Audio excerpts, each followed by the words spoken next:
Yeah. So our next guest is the Chief Marketing Officer of the home streaming service Philo. I'm going to let you introduce yourself. Yes, please say your name. We're going to botch it.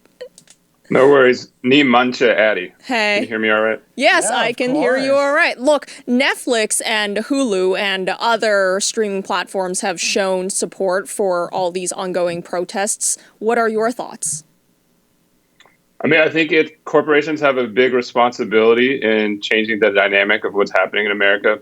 They have the influence, perhaps greater even than the government, to set culture, to provide a landscape for people to understand what's going on and what will and won't be tolerated. So I do think anyone with privilege, whether that be an individual or a corporation, needs to step up and do or say something. With regard specifically to the protests, protests are ingrained in American history. It's part of how we became an independent nation away from Europe way back when, and that's part of the First Amendment right in terms of how we establish ourselves. So there's a difference between peaceful protests and some of the other elements that are there. That is just one means. I think focusing on the protests is perhaps minimalizing the issue a little bit, and it requires a step back to understand what's the problem we're trying to solve, where protests are perhaps one means with certain trade-offs like anything else.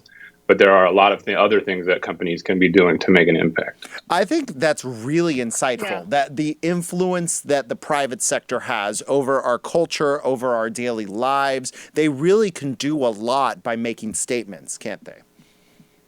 Yes, it's really, I look about those two things. One, as I mentioned, is people with privilege or corporations with privilege, access, and reach making a stand. The other is creating space for groups who have been oppressed, or conversely, minimizing the space for racist behavior or any oppressive behavior. And by coming out as a company, Netflix, for example, is a company that millions, hundreds of millions of people use around the world, and making that statement, it's saying for those users, whoever, that if you are a person who condones any of this racist type of behavior in the society, you're not really welcome. Those voices aren't as welcome here. And that's okay, because what it ends up doing is really shrinking the circle for if you're going to be have white supremacist views or ignorant of how privilege is played out and racism plays in American society, that space will get smaller over time. Yeah, we talked about how history repeats itself.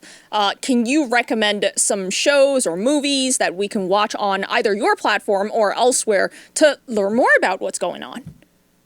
Sure. There's plenty on Philo, but as I say, people who have Philo subscriptions also have a lot of other subscriptions, so I won't limit it to just what we happen to have. But I would recommend that people look at channels like BET, which are hosting town halls around this issue. Oprah Winfrey Network OWN is also putting together, I think this weekend, they're having a town hall with a lot of the Black thought leaders around how this impacts the culture and what we do moving forward. I think that's where a lot of the conversation is focused. But beyond this specific moment in time and initiative, I think it's helpful to get out of your comfort zone and understand just even the daily sort of entertainment shows that may be focused on Black life in general, whether it's going back and watching movies like The Color Purple that deal a lot with how we got here and the slavery past. There's been a lot of focus on that too, but there are also newer shows like 20s on BET. That's a Lena Waithe show that's just a queer perspective of trying to make it in Hollywood based on her own experience,